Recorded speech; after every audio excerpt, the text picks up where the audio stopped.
May I begin by expressing some greetings of peace from the diverse faith and spiritual traditions of the world.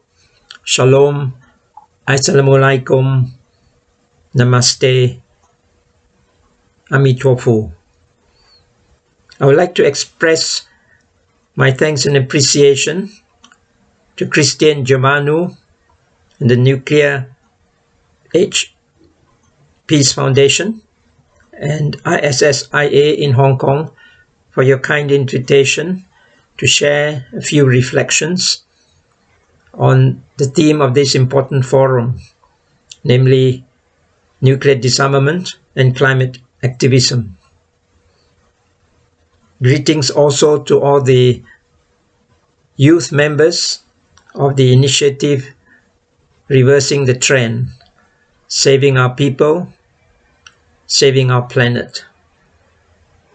I'm indeed greatly inspired by the energies and commitment of so many youth in the world to build a more peaceful, just and sustainable planet and Mother Earth. I know the previous speakers have reminded us of the horrific consequences should conflicts between nations actually result in the use of nuclear weapons. The terrible consequences for human life, for destruction of whole cities and countries, and of course the climate is certainly terrible and needs to be countered. And that is why the Treaty on the Prevention of Nuclear Weapons declared at the United Nations in 2017 is so crucial for the fate of humanity, for the survival of humanity and our planet. I understand about 89 countries have so far signed or ratified the TPNW, and that is great progress, but definitely the work continues to get even more countries to sign on. Certainly for the nuclear-armed states, it will be a challenge for them to agree to the TPNW, but nevertheless, this crucial treaty must continue to be expanded and include as all members of the world community. I have about 4 points in my reflections. And first of all, I'd like to begin on the theme of militarism and militarization. Of course, nuclear armaments is a part of the scourge of militarism in our world today. But when we look at militarism and militarization, the link with climate change is also very crucial. It is well known now that militaries around the world contribute a huge amount of greenhouse gases and therefore to the crisis of climate change. And yet it is still not a part of accounting, like an accountability of those states that engage in tremendous militarization.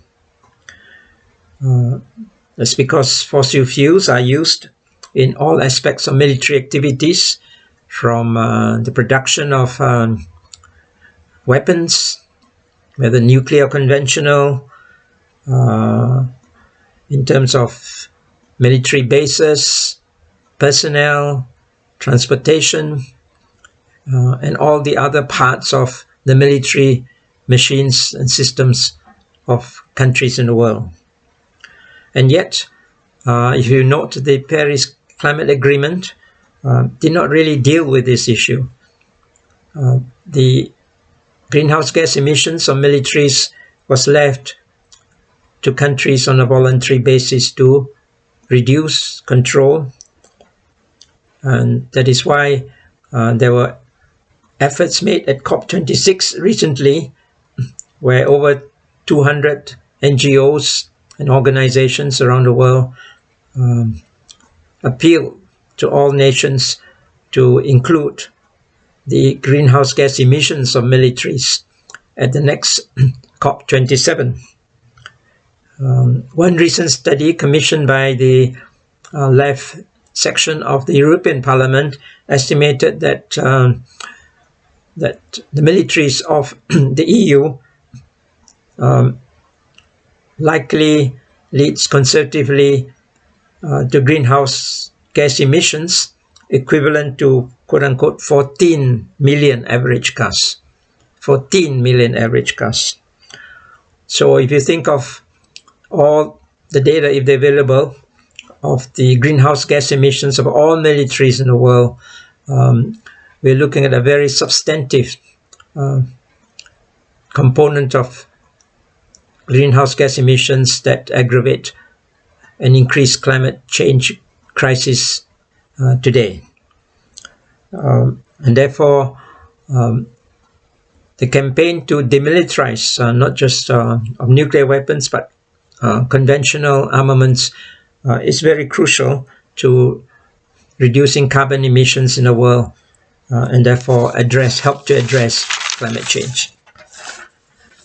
My second point refers to the well-known link between nuclear power and nuclear weapons.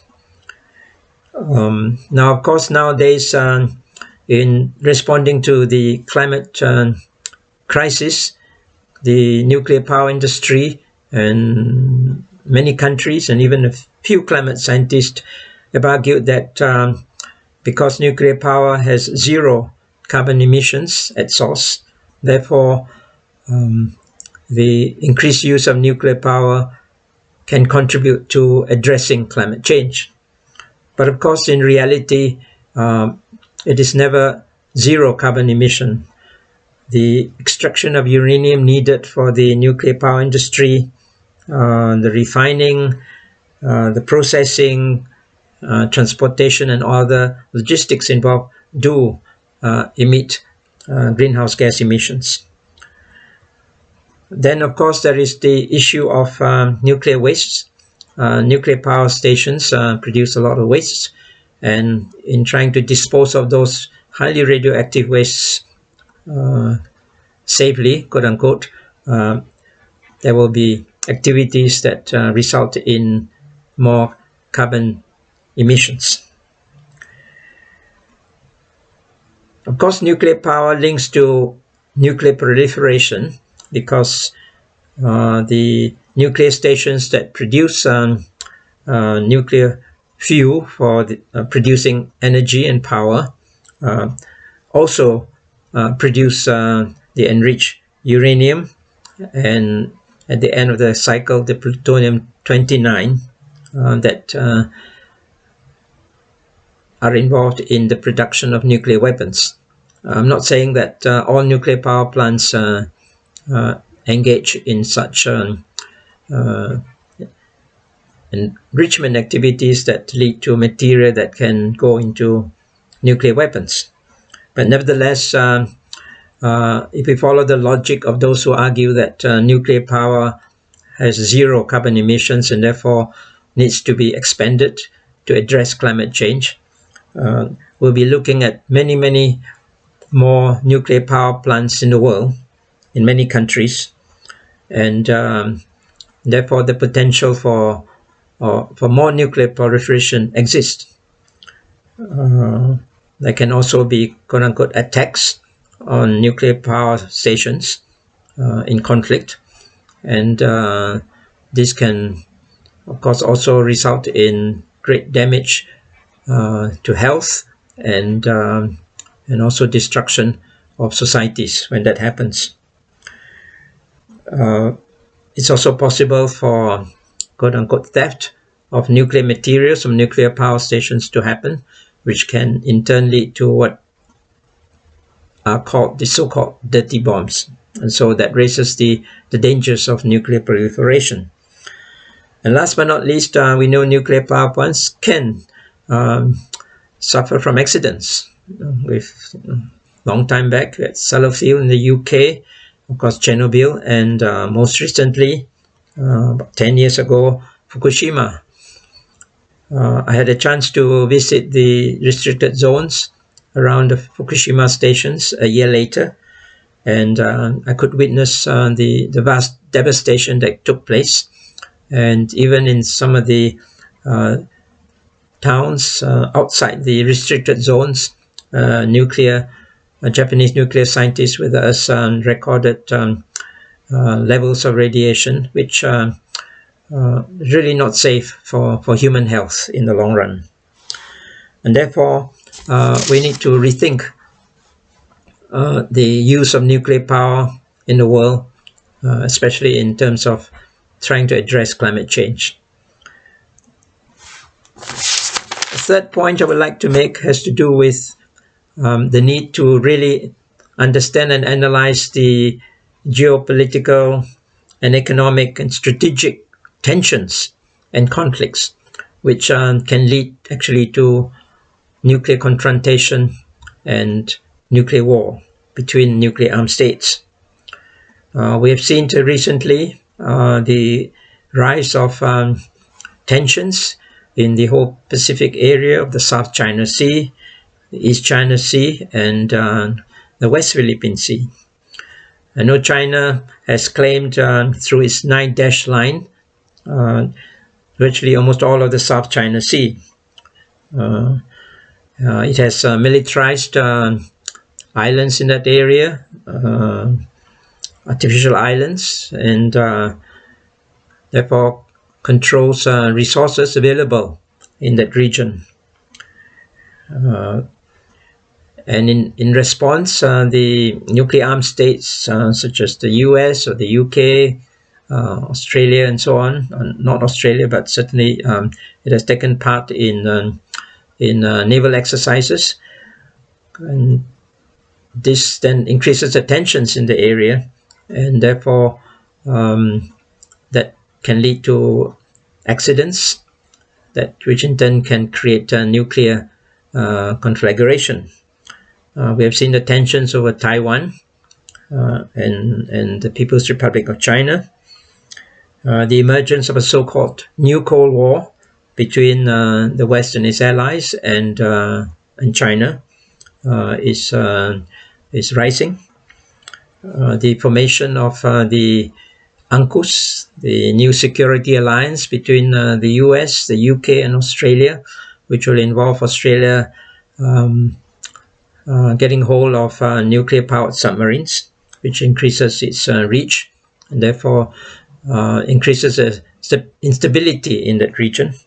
The Quad or quadrilateral formation involving the US, India, Japan, and Australia is also another sign, another symptom, if you like, of the increasing tensions, which can even lead to outright conflict should those tensions not be resolved through diplomatic channels, through agreement on so-called codes of conduct, through resolving the disputes in the South China Sea. Of course, the International Tribunal has already declared on behalf of the Philippines that the China Dash Line is not valid, and therefore the activities of China in enforcing its Dash Line policy needs to be reversed. But in order to do so, there needs to be a lot of negotiations and ways to resolve these conflicts without leading to more and more militarization and therefore the potential for nuclear conflict. In Europe, we have seen the recent tensions, Russia and Ukraine, and of course Belarus and Poland over migrants. So all these geopolitical, economic, strategic conflicts and tensions, flashpoints or triggers for wars, which can, of course, also involve nuclear conflict. The recent news that China has developed an orbital hypersonic missile system is raising great concerns in militaries in the West, especially in the US and other countries too. And therefore, there is, if you like, an increasing global arms race as a result of the production of such new weapon systems and the so-called modernization of nuclear weapons, and the refusal of all countries to agree to a no first use policy. I think it's another factor that we need to take into account in looking at the link between nuclear disarmament and climate addressing climate crisis, the climate crisis. And last but not least, I would like to focus on education. As a peace educator over many years, disarmament education is a very vital dimension of peace education.